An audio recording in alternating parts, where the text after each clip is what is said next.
Israel और Iran के बीच कभी भी बड़ी जंग छिड़ सकती है।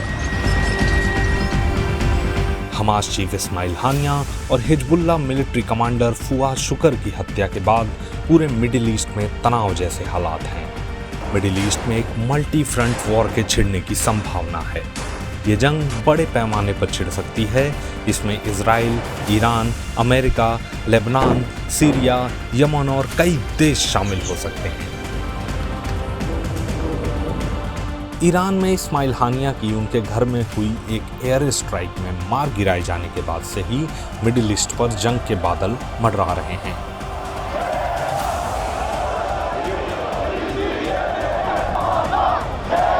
इस बीच दुनिया के कई देशों ने लेबनान और इजराइल में रह रहे अपने नागरिकों की सुरक्षा के लिए एडवाइजरी जारी की है। दुनिया भर के देशों में इस जंग को लेकर हड़कंप मचा हुआ है। हमास चीफ इस्माइल हानिया की तेहरान में हत्या के बाद तनाव अब चरम पर है।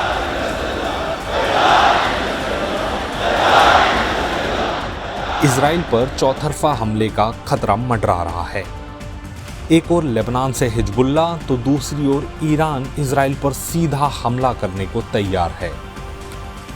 इजराइल पर 24 घंटे के अंदर हमला हो सकता है। अमेरिका की माने तो इजराइल पर आज बड़ा हमला हो सकता है।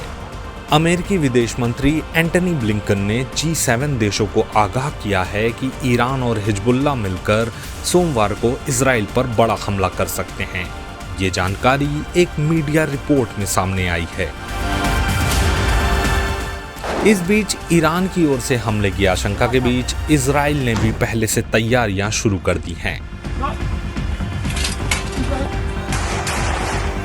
इजराइल के एक प्रमुख दैनिक अखबार टाइम्स ऑफ इजराइल ने बताया है कि पीएम बेंजामिन नेतन्याहू की सरकार ने ईरानी हमले से पहले ही जवाबी कार्रवाई को मंजूरी दे दी है।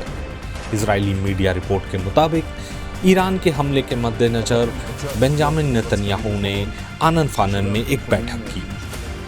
नेतन्याहू ने इजराइल की खुफिया एजेंसी मोसाद के प्रमुख डेविड बर्नी, शिन बेट के प्रमुख रोनन बार, रक्षा मंत्री योव गैलेंट और IDF chief of staff Harji Halevi के साथ ये बैठक की। इस बैठक में नेतन्याहू ने साफ कहा कि इजराइल इस हमले का जवाब देने को पूरी तरह तैयार है।